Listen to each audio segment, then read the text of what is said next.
Hi everybody and welcome back to Hardware's Info channel. In today's video I'm going to show you how you can easily fix the Bluetooth pairing issues of your JLAB Rewind Retro 2 headphones.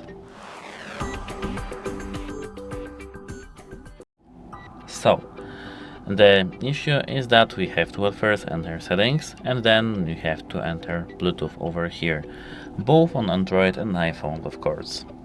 Here we have to disable Bluetooth and turn off our headphones.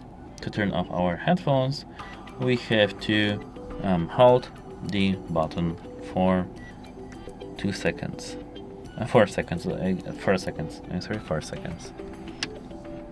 Then we have to turn on our headphones with the 2 seconds, of course holding the button, of course after 10 or 20 seconds, and turn on back Bluetooth.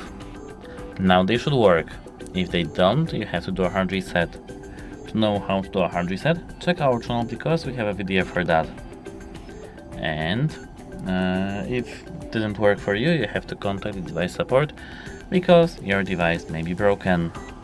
That's it, hope it helps you and have a nice day.